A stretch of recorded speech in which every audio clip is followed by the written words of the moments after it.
together, welcome to the stage, Aristeguieta!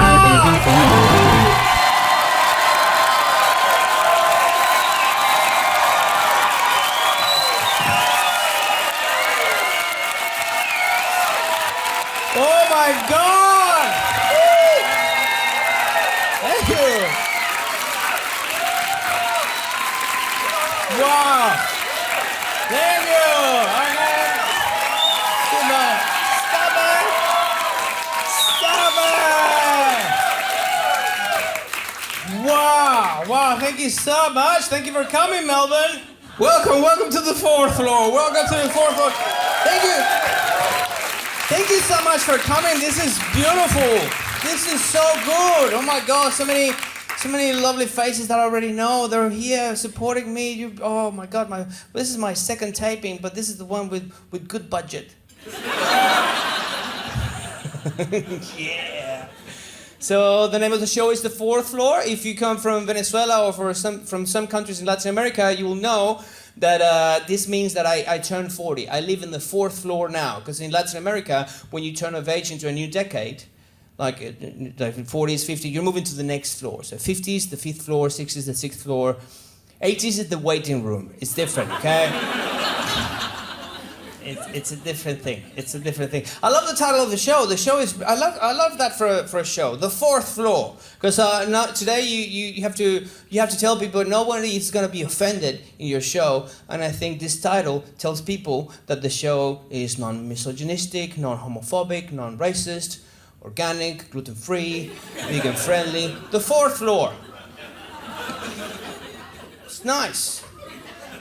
And then a friend of mine from Chinese background told me, no, that title is culturally inappropriate. I was like, why? And then she explained to me that in China, the number 4, the word for the number 4, is considered to be bad luck because the word has the same sound for the word death. Similar sound. Homophones. Second language, motherfuckers. I know. So yeah, the number 4 sounds very similar to the word death. This is how they count in China. 1, 2, 3, death, 5, 6. Yeah, this is bad luck. They don't have 4 floors in China. They have like level 1, 2, 3, 3A, 5. They skip it because it's bad luck. It's a terrible marketing mistake. Terrible marketing mistake because as you can see, there's my audience is lovely. It's multicultural. There's people from all over the world. And a lot of Chinese people used to come to my shows, and they're not coming to my shows anymore. That's terrible because they have a lot of money, okay? They have so much money! I didn't know that in Spanish, 4 is cuatro. Cuatro in Spanish means after 3, before 5, okay? We don't have a bad luck number, a superstitious number. We're very superstitious in Venezuela. Oh my God, but we don't have a bad luck number. Well, we might have one. Maybe the 69 is a bad luck number. Because in Venezuela, part of our diet, we eat a lot of black beans and plantains. And it could be a bad luck number to perform, okay? It's a bad luck number. It's like, hey baby, let's do the 69. Wait, what do you have for dinner? Black beans and plantains. No, I know, Dios mío, el diablo! The number of the devil, no! I'm superstitious, very superstitious. I think being superstitious is fun. It's fun because you get away with doing stupid stuff, and nobody judges you when your argument, when your excuse to act in a stupid way is a superstition. For example, we've all been in that situation when you're in a bar. You go, cheers, guys, and then a friend of yours will go, wait, and you go, what, wait. You have to look into everyone's eyes. And you go, why? Because if you don't do it, you're gonna get 7 years of bad sex. And you follow like an idiot. Okay, cheers.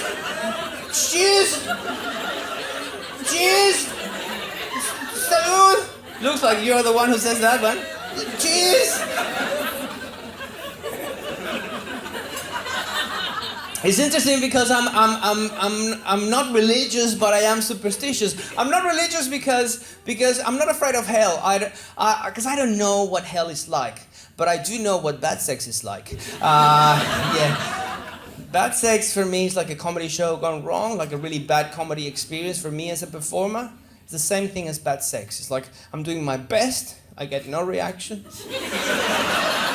All I want to do is get off very quickly and get my money. Well, thank you. Yeah, thank you. I like getting older. I think I'm 40 now. It was recently, just a couple of months ago, I turned 40, and I think I've done this before. I've gone through this experience before because I think getting older, growing old is exactly the same as moving from a third world country to a first world country. And that's what I did. I moved from Venezuela to Australia. Third, from first, same thing as getting older. You're moving to a place that is less fun, but more stable, okay? So, listen, first world country, Australia is nice. Venezuela is like, woo! But the rest is like terrible. But here is like, yeah. But the rest is nice. The analogy for me, the difference between a first world country and a third world country, a first world country is more like a cheese toastie. A cheese toastie is a treat that you can eat every single day of your life. It's very simple. Cheese, bread, and butter. But it's something that you can eat forever, every day, and you will never get sick of eating cheese toasties. Third world country is more like pork vindaloo. It's an explosion of flavors. Delicious. So many layers. But if you eat pork vindaloo every single day of your life is going to be literally shit, okay? It's going to be a terrible life. Australia gives me so many cheese toasties. I love the cheese toasties every day. Australia gives me things that I can enjoy every single day. And I want to enjoy these things every single day because I will never get sick of these things. Things like drinking water straight from the tap. Nyam, nyam, nyam, nyam, nyam. Cheese toasty. Nyam, nyam. Centrelink and Medicare. Oh. Nyam, nyam, nyam, nyam, nyam, nyam. Safety net cheese toasty. Nyam, nyam, nyam, nyam, nyam, nyam, nyam. Finding toilet paper in public toilets. Oh my God! Nyam, nyam, nyam, the best! That's the best. You have no idea, Australia. You can find toilet paper in every public toilet in this country. It's beautiful. It's amazing. You don't appreciate that. You literally take that shit for granted. It's a beautiful thing. We don't have toilet paper in public toilets in Venezuela. We've never had toilet paper in public toilets. In Venezuela, we know that you're not supposed to go to a public toilet. The only time you go to a public toilet in Venezuela is when you know the emergency is out of control. And you know that you're going to have to sacrifice your socks. You're there like, oh my God. Of course there's no toilet paper. Shit. Fuck, I hate doing this.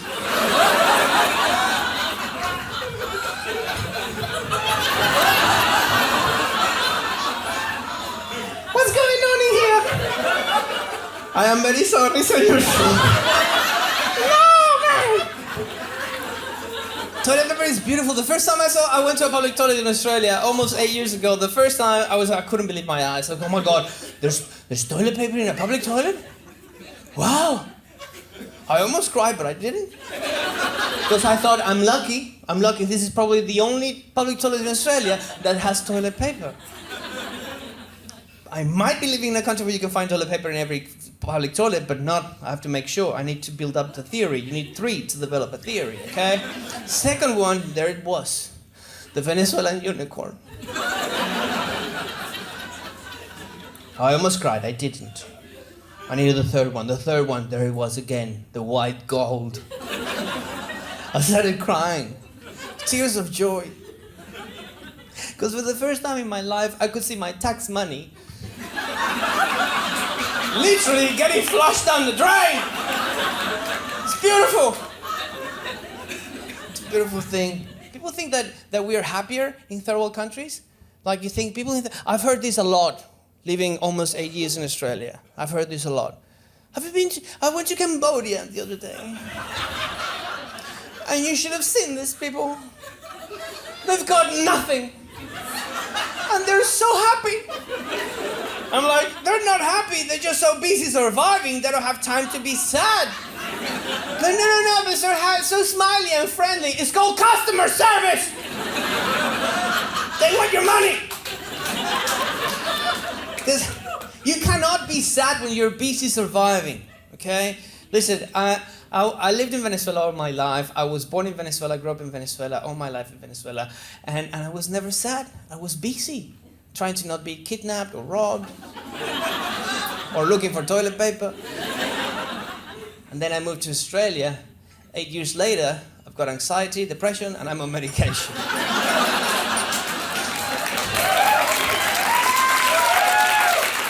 You know why? Because my life is fucking great. My life is amazing. Look at my life. My hobby became my job. Now I don't have a hobby.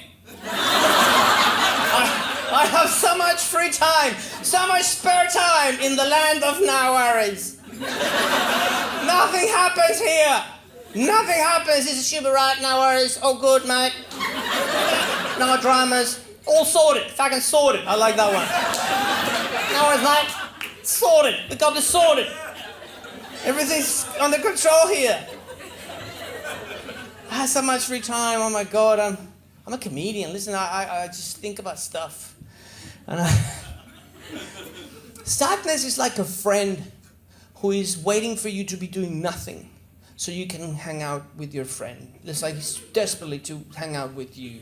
And as soon as you're sad, it's gonna send you a message. Just like, hey man, realize you're doing nothing. You wanna hang out? You wanna go through your ex's Instagram account? You wanna listen to amazing music like James Blunt or Adele?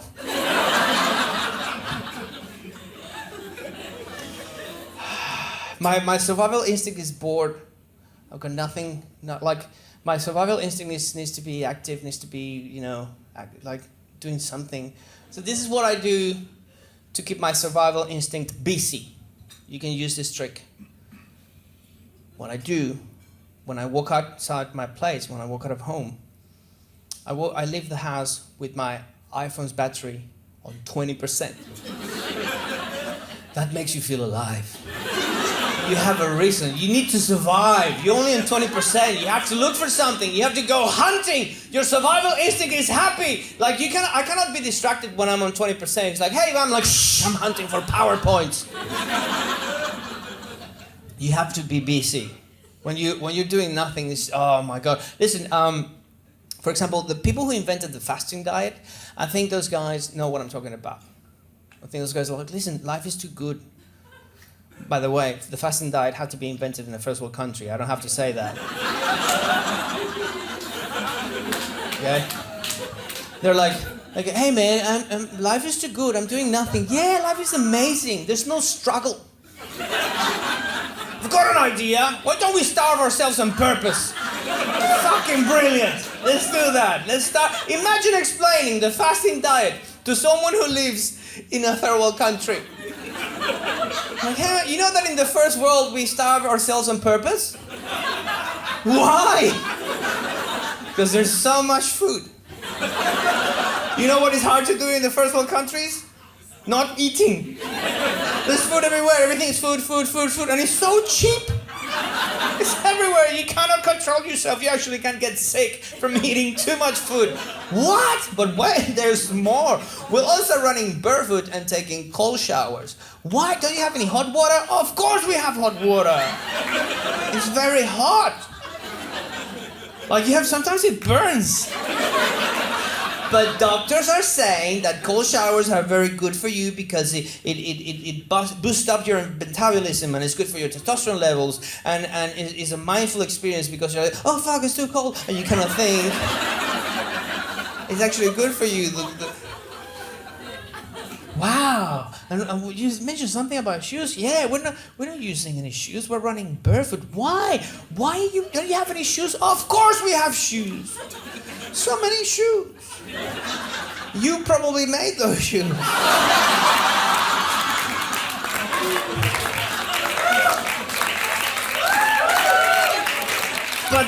But doctors and physiotherapists, they say, and also chiropractors, all these guys, that if you have knee injuries and lower back injuries on your hips, you have to walk barefoot to strengthen the muscles on your feet. It's very good for you because we're meant to be running barefoot, not wearing shoes that are too narrow for our feet. We're destroying our feet. You're supposed to be, wow, that's amazing. Yeah, but there's another thing. We're actually using a thing called a squatty potty. What's a squatty potty? A squatty potty is a little stool that turns a perfectly normal toilet into a hole in the ground. Like, why? Because doctors say that we have to poo in a squatting position. Because we're meant to be pooping in a squatting position. And that's this natural way. It clears your bowels, it's good to prevent colon cancer, is better for you. That's amazing. So listen, you tell me you're starving. You don't have any shoes. You don't have any hot water. And you're pooping in a squatting position, a hole in the ground. Yeah, that's all true. Wow. Aisha! Cancel the refugee application! We already live in the first world! That's why we're so healthy! Oh, God. Getting older is fun. I like getting older. Because I think I know finally what I want. I think I've got it sorted. It's under control. For example, I'm single, and for the first time in my life, I'm okay with being single. I'm not desperate. Like, I've been single before. Oh my God, I'm like, oh my God, I need to be with someone. I'm gonna die alone. No, not anymore. I've got this because I know what I want, and I want to wait till I find what I want. I'm looking for a cheese toasty relationship. This is a relationship that you can enjoy. You enjoy your partner's company every single day of your life. You'll never get sick. It's simple. Not crazy. Just nice. Just nice. My previous girlfriend, oh my God, she never saw me as a cheese toasty. She saw me more like one of those spices that you only use once a year for a very specific recipe. I wasn't a cheese toasty for her. I was more like nutmeg. I was like, hey, baby, you want some nutmeg? And she's like, it's this Christmas. Just get back in the cupboard, you fucking idiot. No, she didn't like... I had nothing in common. I'm surprised that we lasted a bit over a year. Nothing in common. Nothing. For example, she never reacted to farts. No reaction to farts. Nothing. She gave me nothing every time I farted. Nothing. Oblivious to farts. Who the fuck ignores a fart? Farts, you either love them, you think they're hilarious, or you hate them, you think they're disgusting, but you need to have a position. Say something. Man, you're eating and laughing. That's dangerous. OH&S. Yeah, like she gave me nothing. She's a bloody psycho. You have to react to farts. How come you're oblivious to a fart? How? Like, a fart is the original elephant in the room. If someone farts right now, if I can hear it or smell it, I have to talk about it. Stop the show and talk about it.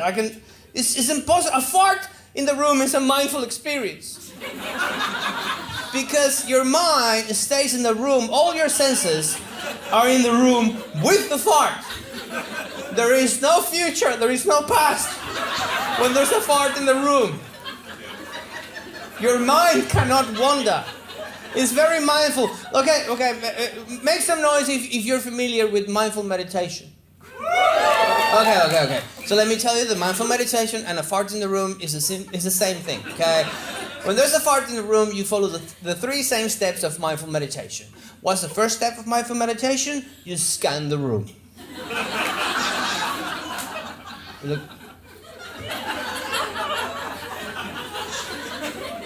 Step 2, you scan your body.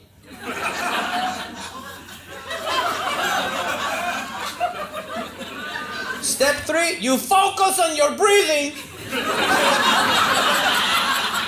Welcome to Headspace. Oh my God.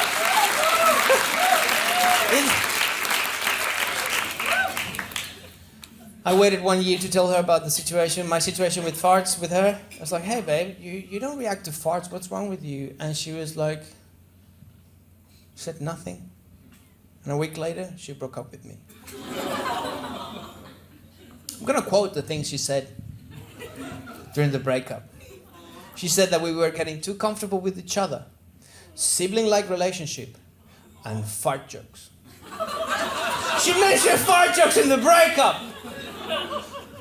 You're dating a comedian, for fuck's sake!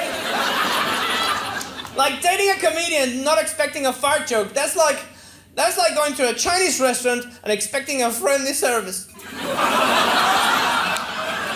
It's part of the definition. Comedian equals fart jokes. Chinese restaurant, here's your food, I'm not your friend. What it is. Listen, I heard you guys going, oh. I understand. We don't want to offend anybody, okay? And I'll be the first one. I don't want to offend anybody, and my job depends on. I can't, okay? But I have a lot of friends. I have a lot of Chinese friends, mainland China, Singaporean Chinese, Malaysian Chinese. I love them. I don't want to offend them, but when it's very obvious, we'll go, fuck no, you cannot say that. But sometimes we don't know, and you go like, ha ha ha. Oh.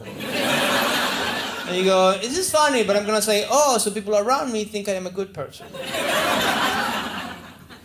I went through the same process when I wrote that joke. I went, oh,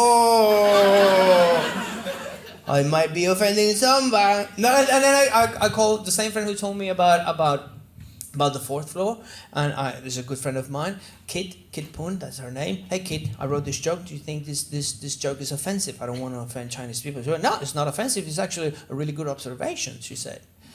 And then she explained to me that the whole business model of Chinese restaurants depend on bad service, shit service, because they know the best food in the universe is Chinese. They know that no one's gonna stop eating Chinese food. So what they want to do is they want us to order very quickly so we can eat very quickly, so we can fuck off very quickly. So there's empty chairs so they can rotate the tables. That's the term in hospitality, rotating the tables.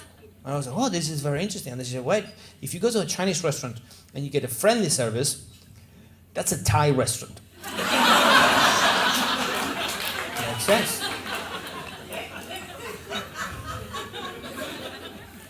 I want to see, make some noise if you were born between the years 1977 and 1985. I want to see.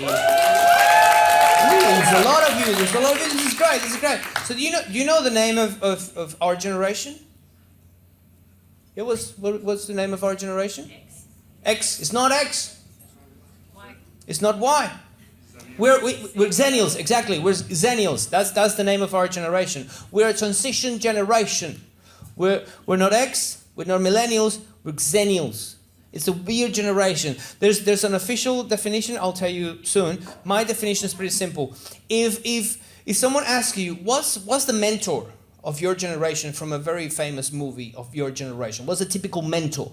If you're Gen X, you're gonna answer 100% of the times either Yoda or Obi-Wan Kenobi. If you're a millennial or Gen Y, you're gonna say Dumbledore from Harry Potter. Xennials, Mr. Miyagi. Yes, you see? Yes, Mr. Miyagi. He's our mentor, Mr. Miyagi. The official definition is we had an analog childhood and a digital adolescence, digital teenage years. We were the first teenagers in human history who watched porn on the internet. Yeah, we created that trend, motherfuckers. Yeah, that's us. And we were also the first humans, and probably the only humans in history who watched porn on the internet with the lingerie catalog as a backup. Like ping pong, ka-ching, bang bang bang, take your time, dial-up, take your time. I've got brass and things. bras and things. Listen, bras and in Venezuela, that wasn't the name for it, but we had the same thing. I spoke to my Australian friends. We had the same thing. It was a lingerie catalog inserted in the Sunday newspaper, and I remember my dad, when he brought the newspaper on Sunday mornings, I used to just get the lingerie catalog, take it to my bedroom, and do my homework. I'm an expert. It's one of my first lingerie. I'm an expert in lingerie. Fucking loved lingerie. What's that? Are you asking me what's my favorite bra? I will tell you what my favorite bra is. I will tell you. My favorite bra is the balconette. You look like you have no idea, but you've seen them. You probably don't know the name. Everybody here have seen balconettes. You probably don't know the name. Let me explain. Balconette is a French word.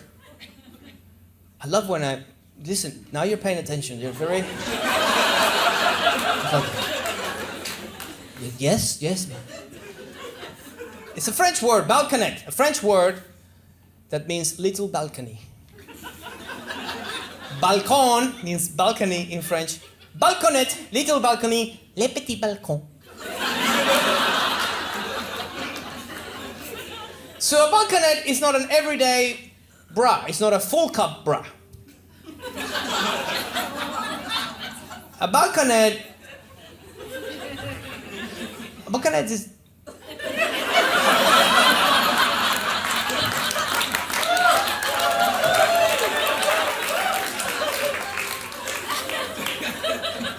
So if you see like the booby is speaking from a balcony, what are you, Romeo?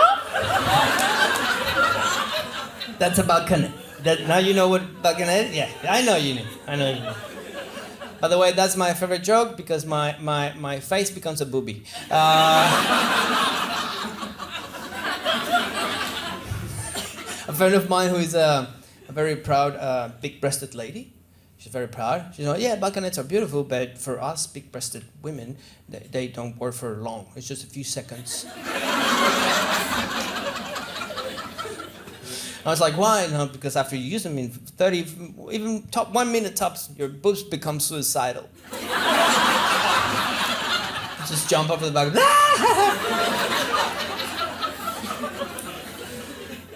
I'm so smart. Seriously, I'm very smart. Very smart. Only because I'm 40. I haven't done anything special. My IQ is normal. I haven't studied anything special. I haven't read any special books. But the wisdom from aging is true. It's true. Like I'm having now this sensible, rational, brilliant thoughts that I've never had before. I'm like, fuck, I'm so smart now. For example, I went to a pub last year, and this is when I realized that I was thinking differently, that I'm a grown-up now. Because I read on the menu, I think that I've read many times in my life, was a triple burger. A burger with 3 pieces of meat, 3 patties. And I read that, like younger Ivan would have gone like, fuck yeah, I'm gonna eat that, extra bacon. Okay? But then, this brilliant thought, I read, triple burger. Yeah, 3 pieces of meat. That's too much. That's too much meat. I'm not gonna be able to finish that. I only need 1 patty. Because I think the things that we want to enjoy when we are younger, in hindsight, they look like a stupid idea. It's a fucking stupid idea. For example, since I started reading lingerie catalogs when I was 14 years old, since then I think I always wanted to be in a threesome. Okay? For so many years that was my dream, to be in a threesome. And I'm saying it right, in a threesome. I don't know if you saw me on live television, Melbourne International Comedy Festival Gala. I made a terrible mistake on live television. A real mistake. I always wanted to be on a threesome.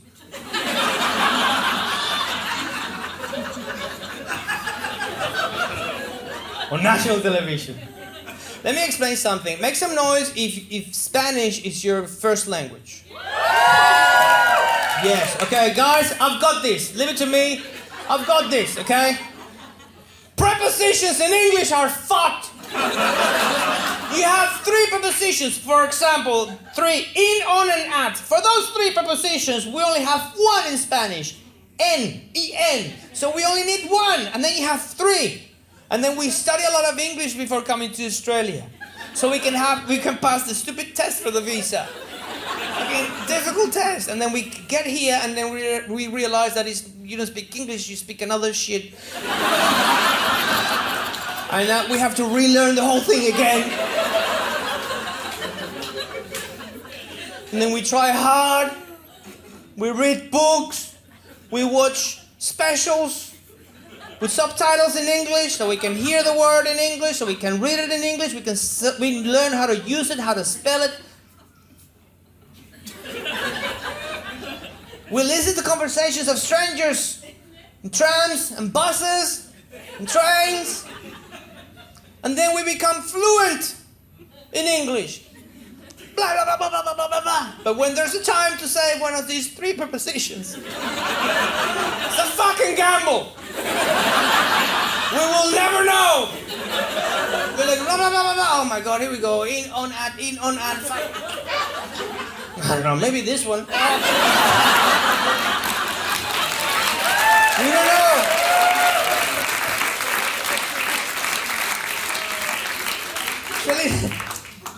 I made that mistake. I said I always wanted to be on a threesome. You don't say on a threesome, it's in a... If you're on a threesome, that's a foursome, okay? and if you're at a threesome... If you're at the threesome, you're a pervert, okay? You're a fucking pervert. You're like, what are you doing there, man? Can you just get on the threesome? And we have a foursome? No, thank you. I'm just at the threesome. So now you know, if you're an English teacher, you should use the example of a threesome. It's the best way. In the threesome, 3 people. On the threesome, 4 people. At the threesome, a pervert. So I always wanted to be in a threesome. Now I think about it because I'm 40 and I go, it's too much. That's too much meat. I'm not gonna be able to finish that. I only need 1 patty. 1 patty is all I need. Thank you. Thank you so much. I think the concept of sexy changes when you get old. It's a different thing. It changes because, like, for example, now if I'm gonna have a special time with myself, like a good time, just me and myself. You know, let's call it a onesome. Some people call it a selfie. You know, I was, hey man, you know that you can also call it a selfie? I was like, oh, wow, that makes sense. That makes because my sister has a selfie stick.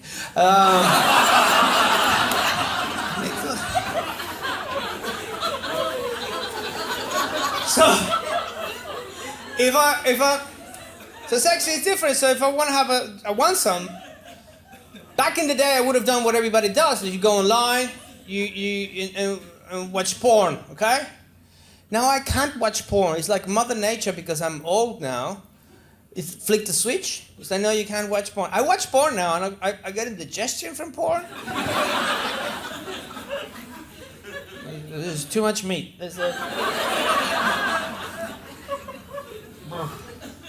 So I don't watch porn anymore. But I still, if I want to have a onesome, what I do now, because it's different. I'm 40. But I still go online. But I go on YouTube and I watch a clip of Nigella Lawson eating chocolate cake. Nigella! What a woman, Nigella. The hottest human in the universe. Everybody agrees Nigella is so fucking sexy and... I love that woman. I have dreams with Nigella. I have one special recurrent dream with Nigella. She's naughty. In this dream, I'm gonna tell you the dream. I dream with Nigella like 3 times a week. You're like, no. You will hear what I dream with Nigella. In this dream, so it's like a meta dream. So I'm like an inception, because I'm dreaming that I'm sleeping, and then I wake up, and I look and she's not on the bed, or in the bed. Whatever the fuck you want to say. In the bed, on the bed. I like to say on the bed. On the bed. Makes a lot of sense. Thank you for nodding and agreeing with me. In the bed. It doesn't flow. I had this conversation with no, Ivan is in the bed. Like, trust me, this is my language. English is your second language. I'm telling you, it's in the bed. And the argument is stupid. The argument, I'm sorry, English speakers, the argument doesn't make any sense. No, Ivan, it's in the bed because you get in the bed. Because you're under the covers, see? You're under the covers, so you get in the bed. You're in the bed, under the covers, like an envelope. You get in the bed like an envelope. You're an envelope. You're in the bed, under the covers, in the bed. Really? Is that your argument? Explain this to me then. If I'm sleeping on a couch, but I'm sleeping under the covers, am I in the couch?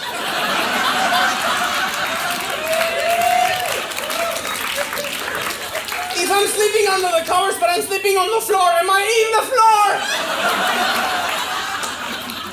It's on the floor, on the couch. Why in the bed? The bed has no doors, no windows, no zippers. Knock, knock, come in.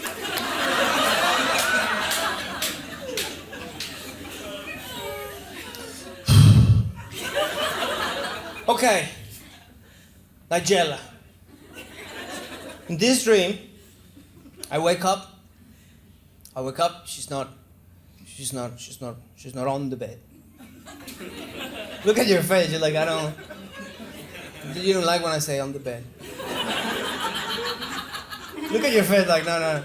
Okay, bear with me. For the purpose of this joke,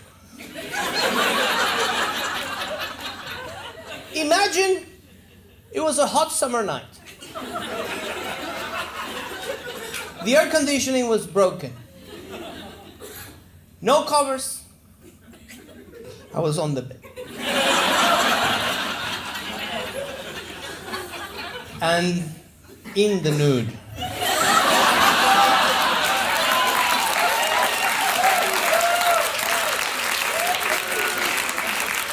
It's in the nude because if you're on the nude, that's a twosome.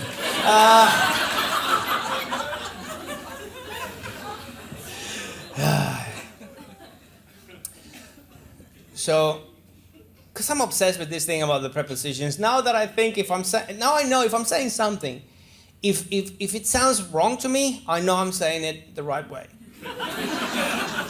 For example, I'm gonna say this. This is a good English. This phrase I'm gonna say is in good English, proper English. Okay. I was on an airplane, and I landed in Melbourne.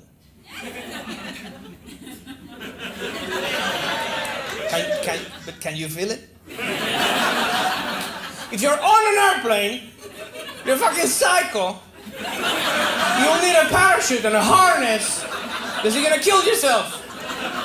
And if you land in Melbourne, that's a fucking tragedy.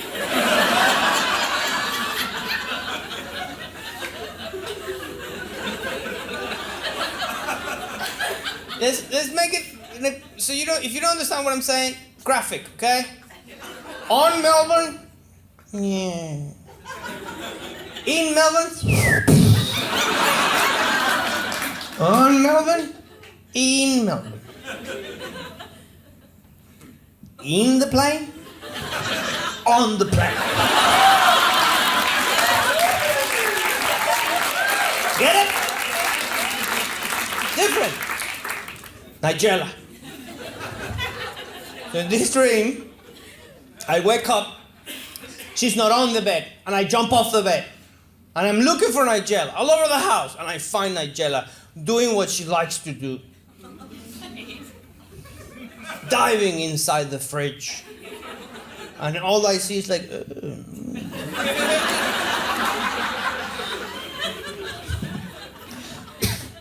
And I stand behind her and I go, oh, you naughty girl. And Nigella turns around eating chocolate cake. Like, icing sugar up her nose. She's got a problem, but she's still hot. And I go, and she's like, you caught me. What are you gonna do about it, big boy?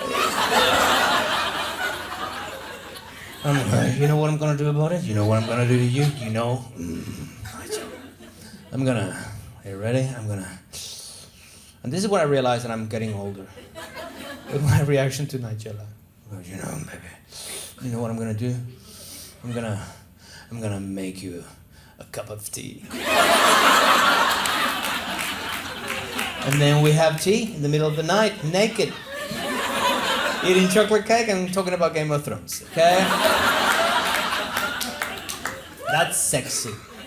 It's fucking sexy. One thing that I've realized, that in these cultures like Australia, New Zealand, the UK, women have a special connection with tea. Tea is a very important thing. It's like in Venezuela, we know about tea, but tea is not a thing. Like we drink coffee, okay? But here tea is different. Like women and tea, you become one. I love watching women drinking tea. Like they go like, they hold the tea with two hands, and they nurse the tea. Tea is a very important liquid to express. I was with the fart lady. I've learned stuff with her. She's Australian. I think that I've learned that if you want to tell your partner, like your lady, that you care about the relationship, you love her, you're there for her, you have to give her an unsolicited cup of tea. Unsolicited, like you have. Look at you, like. Unsolicited cup of tea. Let me explain. Imagine she's like minding her own business. She's working, reading a book, whatever. In her room, whatever. And just go. She'll go, come in and go, sorry, love. Nothing, I just wanted to give you this. Can you feel that? That's the sound of their hearts and panties melting. That's what they want. So guys, remember this. Women, not flowers. Don't give them flowers. Dead flowers and boiling water, okay? Tea is a very listen, in this culture, tea, oh my god, you can express a lot of stuff with tea. It could be a loving liquid, but it can also be like a passive-aggressive liquid. It's a passive-aggressive liquid. I've learned in Australia that if you're in a dinner night, if you after you eat the food and drink the drinks, if you hear these magical words, does anybody want a cup of tea? That means get the fuck out of here! Fuck off! I'm sick of your face! I want to go to bed! But first, drink your tea. It's the law. Liquid is very important in these cultures. For example, for men in these cultures, because you're not very kinesthetic, you don't hug much, you don't kiss much, you don't shake, you don't touch each other much. It's hard for you to express emotions through words as well. But I've realized that in Australia, beer is the conduit of love between men, between blokes.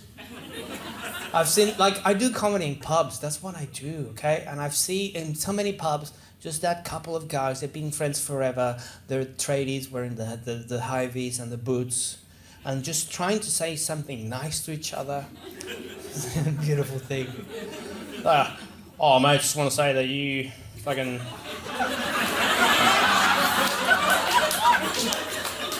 for so many years, you fucking...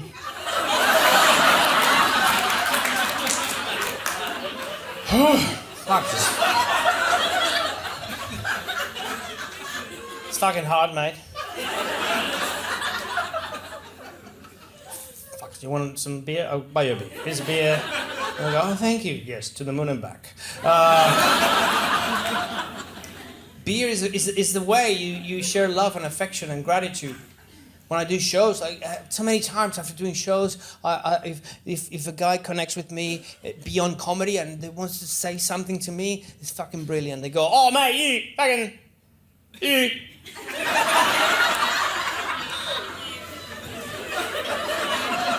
You funny fucker.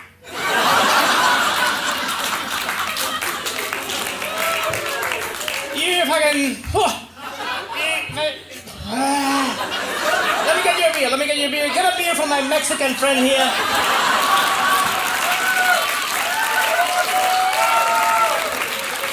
Give him a Corona. These people love Coronas. Listen, guys, it's okay. Call me Mexican. That's fine. I'm not Mexican. I'm from Venezuela. Call me Mexican. That's fine because I know Mexicans have done an amazing job at exporting their culture. They're brilliant at putting their culture out there, and Mexicans are lovely people. I have lots of Mexican friends. They're lovely, fucking great. Mexicans, love them, okay? Call me Mexican. That's fine. But never buy me a Corona, okay?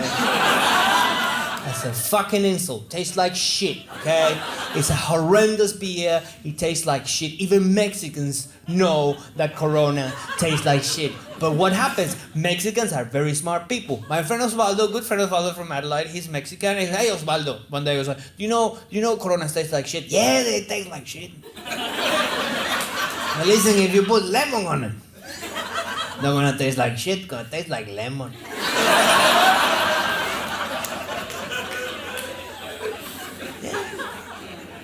Mexicans are so good. They should teach other people because everybody knows something about Mexico in any corner of the world. They know something. They should help other countries to promote their own country, like tourism campaigns, just counselors for tourism and advisors for tourism. Imagine a Mexican helping Australians to promote Australia in a better way. Like, hey, Australian, my name is Osvaldo. I'm your new tourism advisor. Let me tell you something. I'm going to help you to promote Australia in a better way. We have to start from scratch. Very important. Food is very important. Okay, what's the most important food? The typical food of Australia. What's a very typical? Oh, mate, fucking gotta be Vegemite, mate. Vegemite. Okay, Vegemite. This is what we're gonna do. We're gonna put Vegemite. We have to connect Australians with Vegemite in the world, so people know the Vegemite. You know, in Australian, in Mexican restaurants, we have a jar of chili. We're going to do the same thing with Vegemite. We're going to open Australian restaurants all over the world. I'm going to put a jar of Vegemite on the center of every table of Australian restaurants.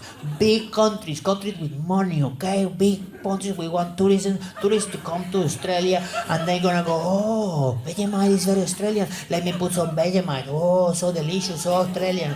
Oh, no, this is all. I'm going to put more Vegemite. Oh, I feel so Australian, very Australian. Oh, this is so delicious. I want to go to Australia now because now I'm eating Vegemite. I want to know about the Vegemite. That's why I'm going to travel over there, and I want to go there and go to the towns and see the festivals of signed Vegemite. And I want to see all the Vegemite plantations. And that's fucking impossible. Why? Tell me, it's too fucking salty. Too salty? Let me try this shit.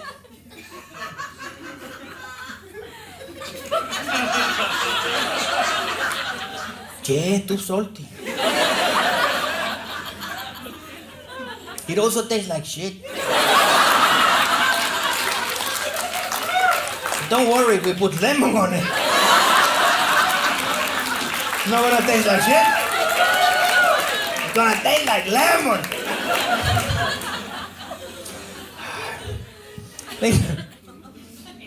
Another thing that happens when you grow older, that you realize that things that you do when you're younger, they look like a stupid idea in hindsight. For example, you think like when you're young, like, let's go through all the cities of Europe with a backpack. You did it. Like, it looks like you did it. Let's go through all the cities of Europe with a backpack.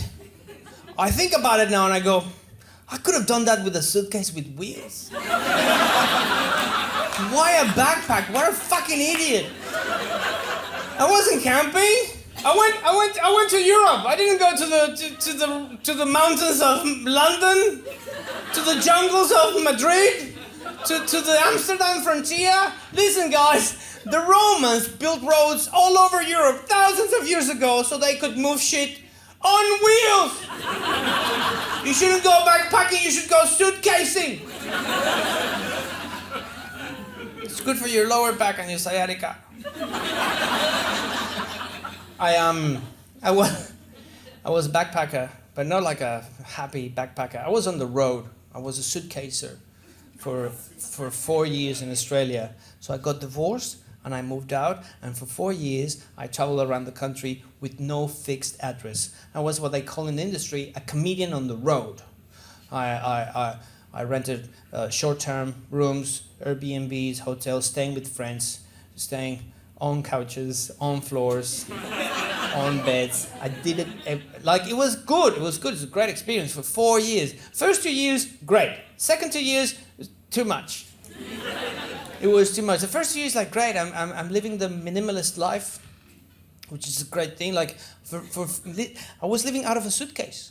In that suitcase, I learned I could live with just a few things. I had 2 pairs of jeans, 9 undies, 9 t-shirts, and 35 pairs of socks.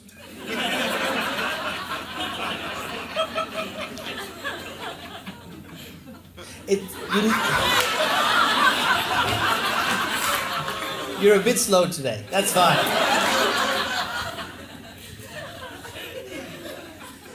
So the first 2 years were great. The second 2 years, I was like, oh, this is driving me crazy. I need to do something. I need to go and take that step, either to rent a place or maybe buy a place. And I didn't know what to do. So, because I was very comfortable with that life. I knew I could stay like that forever. I was saving a lot of money, like I'm not renting. And when I was feeling like that, I had to go. I have had a chat with my mentor, Mr. Miyagi. I watched the movie again. And Mr. Miyagi is a great mentor. It was a great quote. Mr. Miyagi, he's talking to Daniel, and he goes like, Daniel, if you walk on the left side of the road, safe. If you walk on the right side of the road, safe. But if you walk in the middle, sooner or later, you get squished like grape. Karate do or karate do not. No karate may be. Squished like grape. And I was like, fuck, Mr. Miyagi. You're so smart. I'm living in the middle of the road. I need to do something. I had to do this, make that step. So I had 2 options, renting or buying. I went for buying. Not because I went for buying, not because I am a grown-up. It was actually a very childish decision. I was like, I cannot rent. I need to buy. I cannot use the 3M sticky hooks, okay? I'm done with 3M sticky hooks, 3M Velcro thingies, sticky things. I fucking hate those things. They take forever. I don't have the patience for 3M sticky hooks. Have you used them? They take forever. Read the instructions. The instructions drive you mad. Like, first thing, you have to wipe the surface, clean the surface very, very well, and then you have to let it dry. Make sure it's very dry and very clean. And then you have to peel the thing, and you have to press the thing, and the harder you press, and the longer you press, the better the adhesive bond will be. When your fingers are exhausted and you cannot hold it anymore, you can let go. But wait! You cannot hang your Karate Kid poster. You have to wait 1 hour to hang your Karate Kid's poster, and then after an hour, you can hang it, and then you have to wait 8 more hours to hear the crash of your Karate Kid poster in the middle of a hot summer night. My poor Karate Kid poster. To refurbish it, I'm gonna buy a house. I bought an apartment in Melbourne, 2-bedroom apartment. Got a mortgage. Fuck yeah. First thing I did, I'm gonna hammer a nail on the wall. Like a grown-up. I was so excited. I got my nail, got the hammer, boom, boom, boom. The nail went through the plasterboard and disappeared.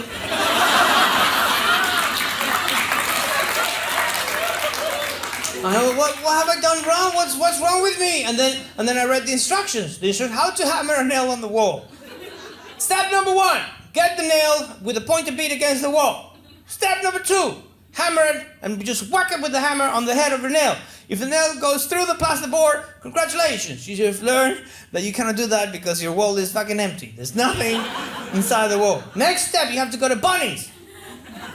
Go to Bunnings and talk to the guy, and the guy is gonna show you an array. There's so many different types of hooks and clamps and screws and things that you can use. Just buy them all, buy all of them, plugs and everything. Bring them home, try them on your wall, all of them, and realize that none of them fucking works. Turn your wall into a Swiss cheese. Go back to Bunnings, buy some plaster, cover the holes with plaster. Make sure it's... Wait, make sure they're very dry. Next morning, go back to Bunnings, buy some sandpaper. Just sand the wall, like Miyagi told you. Sand the wall. Circular motion, sand the wall. Then you have to dust the wall with a bit of a brush and a dustpan. Go back to Bunnings, buy some undercoat, paint the wall. Paint the wall with undercoat. Let it dry one day. Go back to Bunnings, buy some paint. Make sure it matches the rest of the house, which is fucking impossible when it's white. Now you have to paint the entire thing. Just buy a lot of paint, paint the wall, paint your fucking wall, paint your wall. Let it dry, and then go back to Bunnings and get some 3M sticky hooks.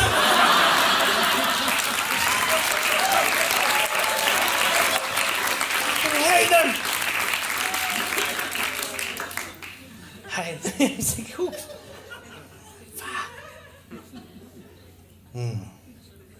Now with the whole thing about growing old and doing things at home, and I'm 40 now, I think I'm obsessed with good quality stuff, like good quality materials. Like, when you get older, you want good quality shit. It's like I don't want to buy stuff. Like, this is the second half of my life. I want stuff that lasts. I don't want to waste more time buying shit. I want good quality. I'm doing things that I've never done before. Like, for example, if I go to a restaurant and I'm eating on a table, and I'll be like,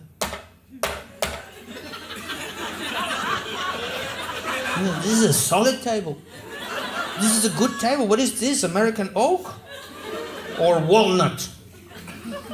This is still very new to me because one part of my brain goes like, what the fuck is American oak? What are you talking about? And I don't know. It's just Mother Nature. I don't know. I like good quality materials now.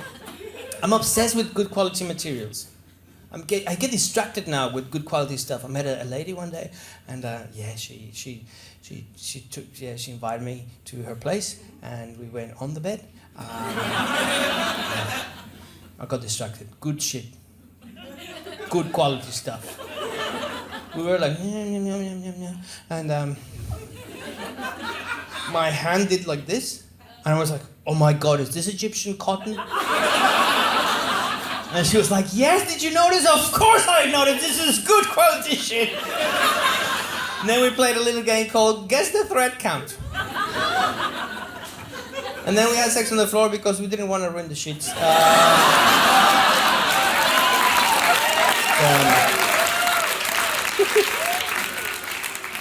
Another thing that happens when you get older is that you stop pretending.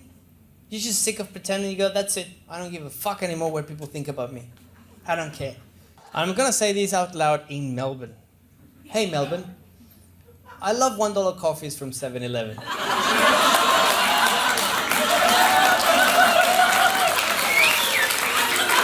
I don't give a fuck what you say. I'm sick of single origin shit. No more single origins for me. Single button, single dollar, single cup. Amazing. Great. Value for money. Good coffee. Because we're too spoiled with coffee in Australia, especially in Melbourne. Oh my God. Okay, make some noise if you travel overseas. Have you been disappointed with the quality of the coffee you've tried overseas? Yes! You know why? Because the standard all over the world is shit coffee. In Australia, we're living in a coffee fantasy land. Coffee, what we live in Australian coffee is not real. Coffee is not real. It's fantasy. Coffee in Australia is like lesbian porn. It's not real.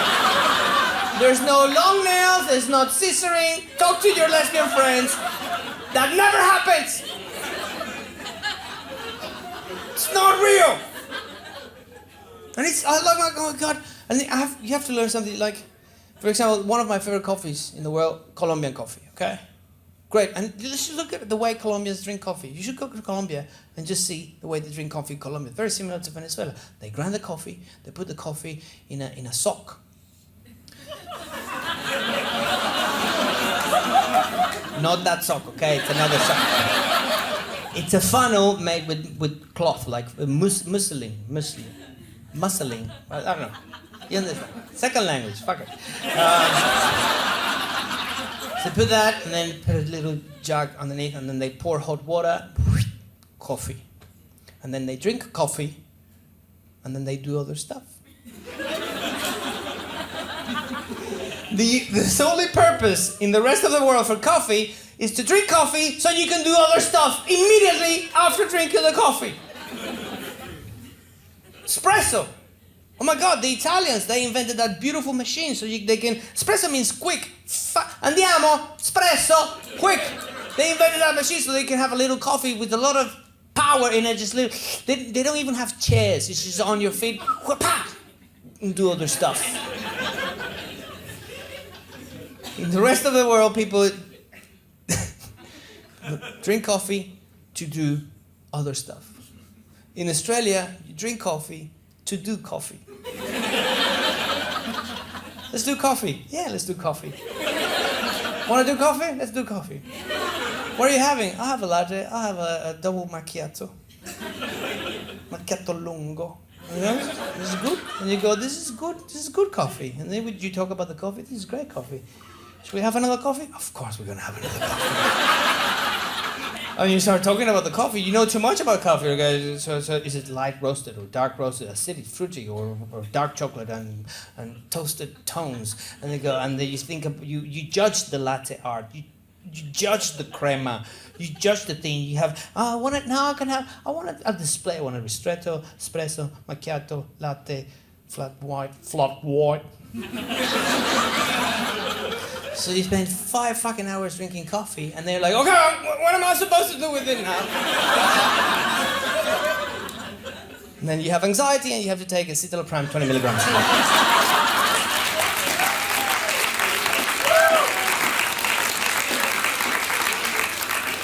I don't care anymore. I stopped pretending. I don't want... I wish I can go back in time and talk to myself when I was 15 years old, because when you're a teenager, it's when you pretend so much. Oh my God. It's the worst time of your life. You want to be something that you're not. You have no idea who you are. I wanted to have a chat, like go back in time and see myself, Ivan, 15 years old. But I'm like, hey man, I'm yourself in the future, from the future. What's with the long hair and the board shorts and the surfboard? You never learn how to surf, man. You're afraid of waves. Be honest with yourself. You're fucking afraid of waves.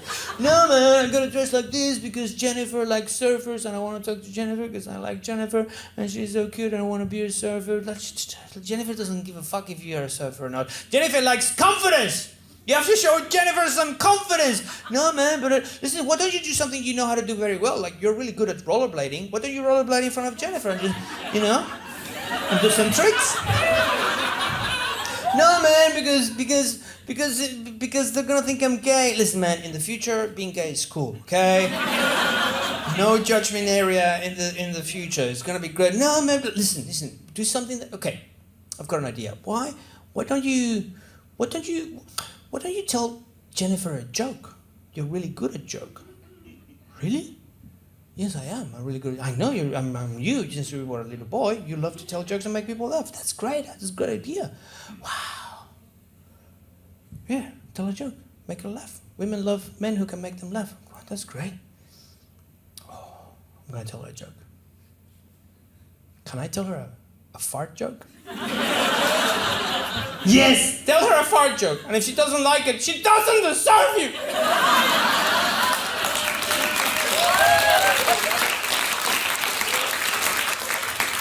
Do you have a girlfriend in the future who likes fart jokes? Shut the fuck up!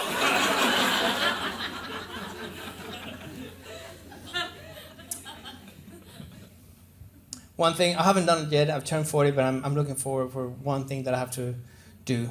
When you turn 40, you're a man, prostate exam. You have to do it. Yeah.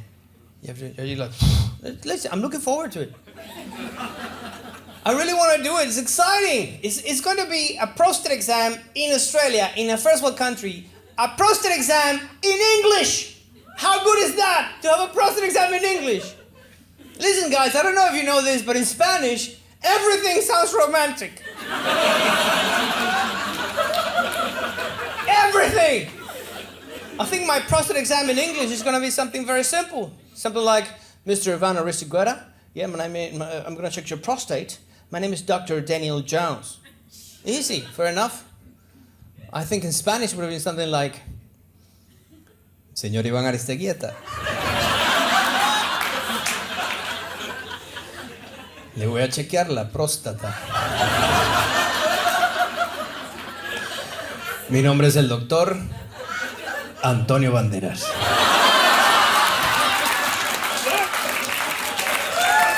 Thank you very much, Melbourne! I love you!